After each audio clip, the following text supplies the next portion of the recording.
గౌరవ మంత్రి గారు అనిత గారు. అధ్యక్ష, ఉత్తరాంధ్ర టైగర్, ఉత్తరాంధ్ర ప్రజలందరూ కూడా ఎంతో ప్రేమగా పిలుచుకునే తాతాజీ అని పిలుచుకునే చింతకాయల అయ్యన్న పాత్రుడు గారిని రెండవసారి శాసనసభ్యురాలుగా వచ్చి అధ్యక్ష అని పిలుచుకునే ఒక మంచి అవకాశం కలుగజేసినందుకు గౌరవ ముఖ్యమంత్రి నారా చంద్రబాబు నాయుడు గారికి, ఉప ముఖ్యమంత్రి పవన్ కళ్యాణ్ గారికి, అదేవిధంగా నారా లోకేష్ గారికి, బీజేపీ నాయకులకి అందరికీ కూడా పేరు పేరున ధన్యవాదాలు. అదేవిధంగా ఈ శాసనసభలోకి నన్ను గౌరవంగా పంపించిన నా పాయకరావుపేట నియోజకవర్గ ప్రజలందరికీ కూడా ధన్యవాదాలు, నమస్కారాలు తెలియజేసుకుంటున్నా. 7 సార్లు ఎమ్మెల్యే, 5 సార్లు మంత్రి, 1 సారి ఎంపీ, ఇన్నిసార్లు రాజకీయ జీవితం గడిపినా కూడా ఎక్కడా కూడా భూతద్దం పెట్టి ఎతికినా కూడా ఒక మచ్చ కూడా కనిపించక, కేసు పెట్టాలని ప్రయత్నం చేసినా కూడా ఏమీ కనబడక, నిర్భయ యాక్టులు పెట్టుకునే స్థాయికి దిగజారిన ఆ గవర్నమెంట్లో కూడా ఎదురుడి నిలబడిన ధీరుడు మా అయ్యన్న పాత్రుడు గారు, మా తాతాజీ గారు. అటువంటి వ్యక్తిని ఈరోజు స్పీకర్ స్థానంలో కూర్చొని ఈరోజు ఎంతోమంది ఎమ్మెల్యేలకి మార్గదర్శకంగా కూర్చోబెట్టినందుకు నిజంగా అందరికీ కూడా, ఇక్కడ ఉన్న వాళ్ళందరికీ కూడా పేరు పేరున నేను ధన్యవాదాలు, నమస్కారాలు తెలియజేసుకోవాలి. ఎందుకంటే అయ్యన్న పాత్రుడు గారు నా పక్క నియోజకవర్గం. ఎప్పుడూ కూడా గురువు గారిగా నేను రాజకీయాల్లోకి వచ్చినప్పుడు కొత్తగా ఉన్నప్పటికీ కూడా ప్రతి ఒక్క విషయంలోని కూడా మమ్మల్ని గైడ్ చేసి ఈరోజు ఈ పొజిషన్కి తీసుకురాగలిగారంటే ఆ రోజు అయ్యన్న పాత్రుడు గారు ఇచ్చిన స్ఫూర్తి. అయ్యన్న పాత్రుడు గారు 2004లో నేను నర్సీపట్నంలో ఒక టీచర్గా నేను ఉండేదాన్ని. ఎందుకంటే ఈ ఒక్క ముక్క చెప్పాలి, ఎందుకంటే ఈ ఎన్డీఏ గవర్నమెంట్ కానీ తెలుగుదేశం పార్టీ గవర్నమెంట్ కానీ ఒక సామాన్యులను తీసుకొచ్చి శాసనసభలో కూర్చోబెట్టి శాసనాలు తీర్చిదిద్దే విషయంలో ముందు కూర్చోబెడుతున్నారన్న విషయాన్ని తెలియజెప్పడానికి ఒక విషయం చెప్పాలి. 2004లో నేను టీచర్గా నర్సీపట్నంలోనే పనిచేస్తున్నా. ఆ టైంలో గౌరవ స్పీకర్ గారు అక్కడ ఎమ్మెల్యే.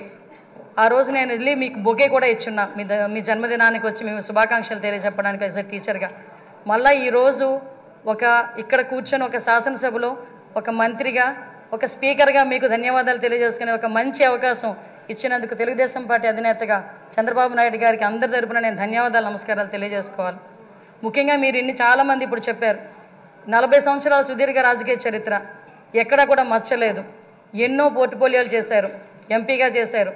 అతి ముఖ్యంగా ఒక సామాన్యుడికి అతి దగ్గరగా ఉండి కార్యకర్తకి భరోసాగా నిలబడి అయ్యన్న పాత్రుడు అంటే ఒక బ్రాండ్గా నిల్చున్న వ్యక్తి మీరు.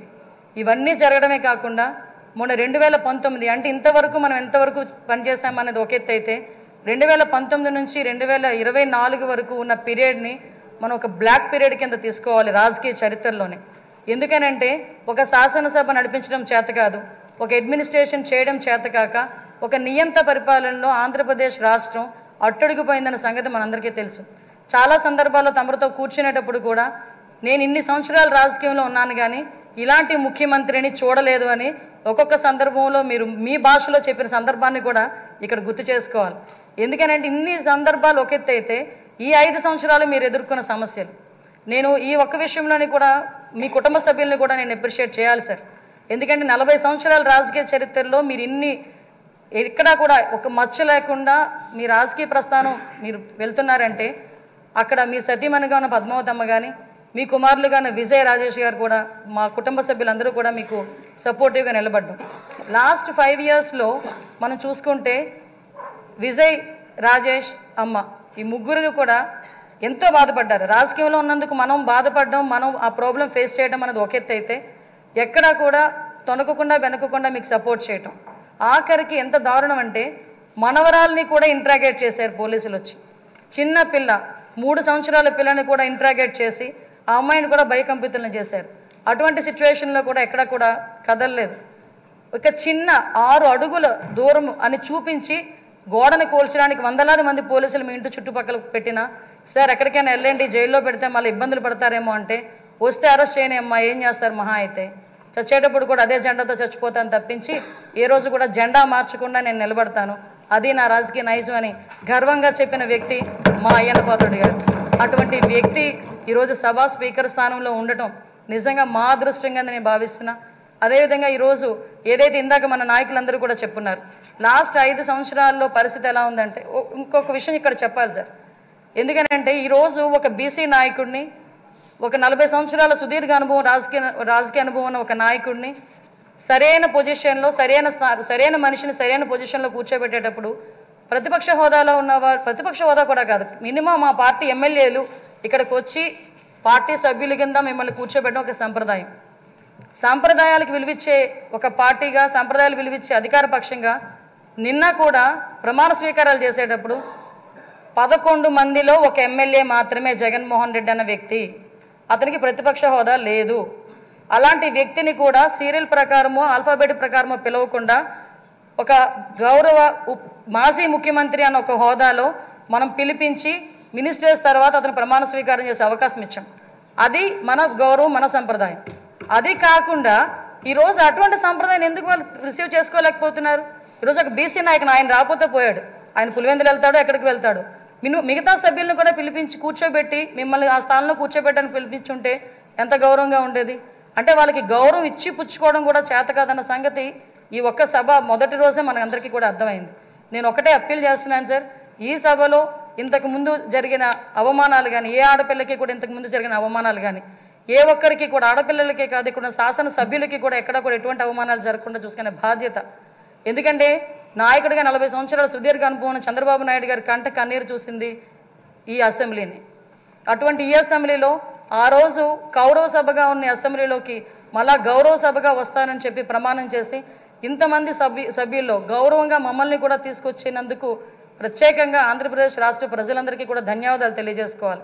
ఎందుకంటే 175 మంది అంటే ఒకటి మాత్రం చెప్పాలంటే 5 కోట్ల ఆంధ్రప్రదేశ్ ప్రజల్లో 175 మందికే వస్తుంది అధ్యక్ష అని పిలిచే పలుకు. ఒకే ఒకరికి వస్తుంది అధ్యక్ష అని పిలిపించుకునే ఒక వర్డ్. అది మీరవ్వటం నిజంగా మా అదృష్టం, ఉత్తరాంధ్ర ప్రజలు చేసుకున్న అదృష్టంగా నేను భావిస్తున్నా.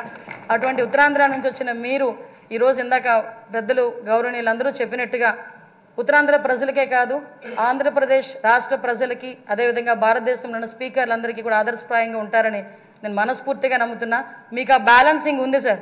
చాలామంది ఏమనుకుంటారంటే మనం స్పీడ్ అవుతామేమో అనుకుంటారు, కానీ మీకు ఆ బ్యాలెన్సింగ్ ఉందన్న సంగతి నాకు తెలుసు.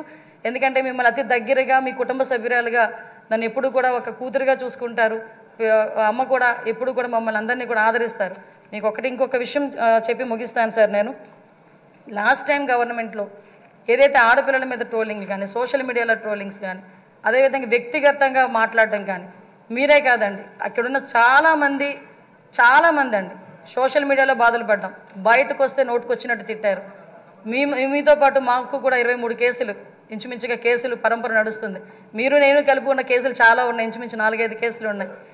ఇవన్నీ మళ్ళీ పునరావృతం కాకుండా రాబోయే తరాల వారికి ఒక శాసనసభ అంటే ఇలా ఉండాలి.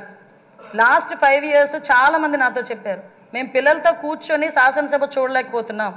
ఇంతకుముందు స్కూల్ పిల్లల్ని తీసుకొచ్చి గ్యాలరీలో కూర్చోబెట్టి శాసనసభ అంటే ఇలా జరుగుతుందని చూపించేవారు. అటువంటి సంప్రదాయం పోయి ఈరోజు టీవీలు ఆఫ్ చేశారు లాస్ట్ 5 years కూడా. అలా కాకుండా అందరూ కూడా శాసనసభను వీక్షించి జరిగే చట్టాలని కూడా వాళ్ళందరూ కూడా పాలు పంచుకునే అవకాశం కూడా మనందరం కూడా కలిగజేయాలని, దానికే మీరు సూటబుల్ వ్యక్తిగా మేము అనుకుంటూ మీకు మరొకసారి ఉత్తరాంధ్ర తరపున, పాయకరావుపేట నియోజకవర్గం తరపున ధన్యవాదాలు, అభినందనలు తెలియజేసుకుంటున్నాను సార్. Thank you. సభ్యులందరికీ మనమండి.